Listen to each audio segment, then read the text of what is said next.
আসসালামু আলাইকুম রহমতুল্লাহ বারাকাত। সবাই কেমন আছেন বন্ধুরা? আলহামদুলিল্লাহ, আমি ভালো আছি। আমাদের কিছু ধান কেটে মাঠে রাখা হয়েছিল, আপনারা জানেন। ওই ধানগুলো আজকে ভিতরে নিয়ে মলা হবে। ধান কাটা শেষ, মলার কাজ বাকি আছে।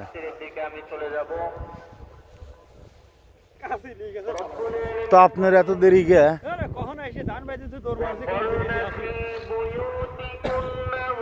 কোনে ধান বাদ দিচ্ছেন? এখন তো ধান মাঠ ভর্তি। আপনি আপনি আর ইরা আকব্বর ভাই ভিতরে চলে যান। না, এই গাড়ির সাথে চলে যাবেন, ঠিক আছে?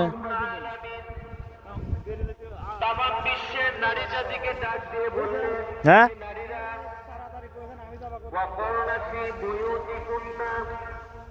তোমরা নিজেদের ঘরের ভিতরে অবস্থান করো, তোমরা নিজেদের গৃহের মধ্যে অবস্থান করো। গাড়িতে ধান লোড করা হচ্ছে। কয় আটি করে? 18 অনেক 19 তো।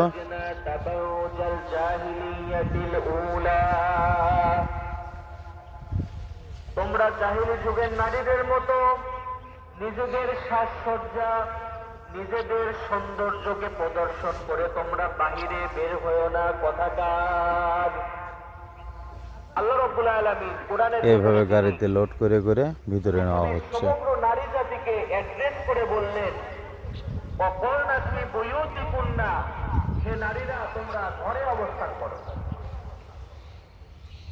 ওয়ালা তাবাররাজনা তাবাররুজাল জাহিলিয়াতিল উলা, তোমরা ঘরেই থাকো, ঘরই তোমাদের জন্য নিরাপদ।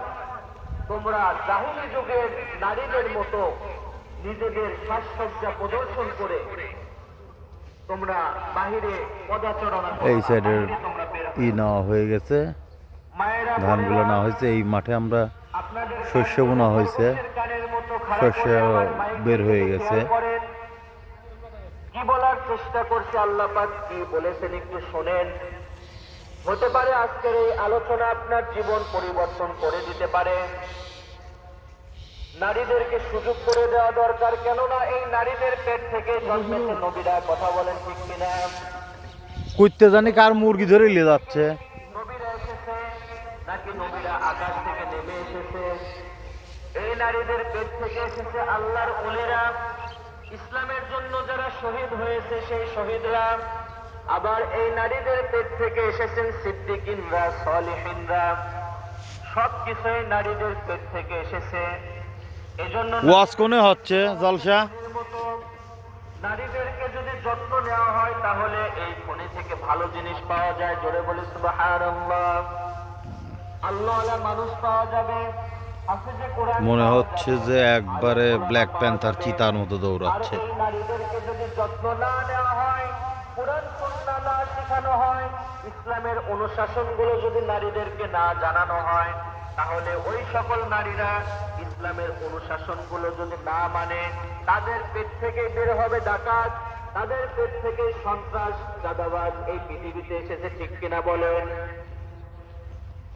এই জন্য নারীদেরকে কোরআন সুন্নাহ সুন্দরভাবে গাড়ি সাজানো হচ্ছে। আপনি যদি নারীদেরকে কোরআন হাদিস, কোরআন সুন্নাহ অনুযায়ী যদি কোনো নারী জীবন পরিচালনা করতে পারে, তাদের পেট থেকে বের হবে আল্লাহওয়ালা মানুষ। জোরে বলি সুবহানাল্লাহ।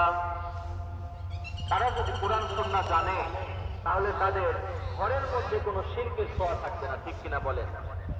আর নারীরাই যদি বিপদগামী হয়, আলহামদুলিল্লাহ, তাহলে সেই পরিবারটাই বিপদগামী হয়ে যাবে। কথা বলেন। সব মিলে বন্ধুরা কেমন লাগলো বলবেন। এই এই যে এই বাসাটা দেখতে পাচ্ছেন আপনারা, এটা হচ্ছে সেই টেনো ভাইয়ের বাসা। চার দোকান টেনো ভাই, তার বাসা এটা। মাশাআল্লাহ। আল্লাহর হাবিব সাল্লাল্লাহু আলাইহি ওয়াসাল্লাম বলেন, এই পৃথিবীতে তোমরা খালি চোখে যা দেখতে পাও সবকিছু সম্পদ, আর সেই সম্পদের ভিতরে তো বন্ধুরা সবাই আমাদের জন্য দোয়া করবেন। আলহামদুলিল্লাহ, আমরা জানি ভালোভাবে সব কাজ শেষ করতে পারি। তাহলে এই পৃথিবীতে আমরা আসসালামু আলাইকুম ওয়া রাহমাতুল্লাহি ওয়া বারাকাতুহু। সম্পদ, এর মধ্যে সবচাইতে দামি